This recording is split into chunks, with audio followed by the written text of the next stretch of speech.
Ассалаумағалейкум достар. Ассалаумағалейкум болла. Достар, біз бүгін каналға жаңа контент және де жаңа челлендж алып келетін боламыз.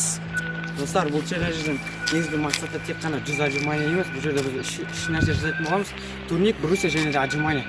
Біз алдыңғы челленджде тек қана отжимания жасағанбыз, осы жолы үшеуін жасайтын боламыз. Бұл өте топовый видео болады деген ойдамын.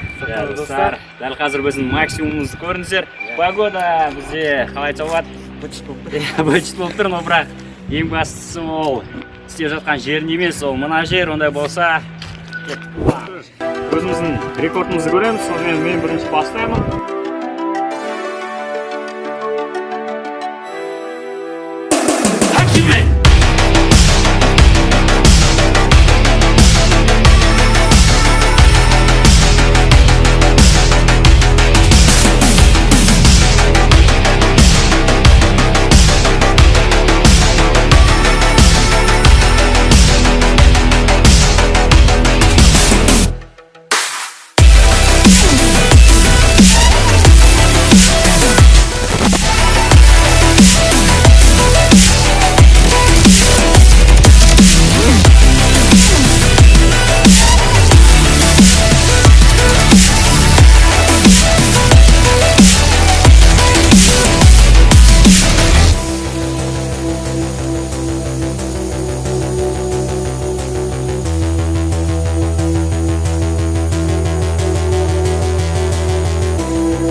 грузияда отжимания жасағанымызда. Және де достар, сіздер бұл челленджді қабылдай аласыздар. Ол үшін сіздерге тек қана бізді историяларымызды отмет етулеріңіз керек. Міне инстаграмымыз бар, ол жерде шығып тұрады. Осы инстаграмдарға кіріңіздер, біз бұл жерде қазір бұрынғыдай емес, өте қалай айтса активный бұл жұмыс жасаудамыз инстаграмда да. Иә, сондықтан да достар, тағы да бір нәрсе, осындай хэштегті ұмытпаңыздар. Иә. Ең бастысы достар, бұл жерде осы челленджді аяқтау, бұл челленджді біз міндетті түрде аяқтаймыз. Себебі біз өзімізді өзгерткіміз келеді. Сіздер де өздеріңізді өзгертіңіздер, онда осы челленджді қабылдаңыздар. Сосын бірге нәтижеге жетеміз. Олай болса достар, не істейміз, каналға тіркелеміз, лайк басамыз, және қоңырашаны басуды ұмытпаймыз. Йо бауырым, бұл челлендждің мағынасын не деп ойласам, бұл челлендждің мағынасы негізінен өзіңнің қалай айтса болады, күшіңді көбейту, жасау несін арттыру, саны. Мысалы, турниктағы қазір 10 жасасаң, бұл челлендждің соңында сен мысалы 20 рет не болмаса 25 рет жасай алатындайға бұл сен осы челленджді орындап керексің жүріп жатқанда мағынасы осы. Сосын достар, бұны челленджді 2 адаммен жасаңыздар, сол кезде жарысасыздар. Сол кезде сіздерде конкуренция болады, қызық болады, бір сөзбен айтқанда. Сосын негізгісі мақсаты болса ғой. Бұлай болса барым видео аяқталды. Келесі видеода кездескенше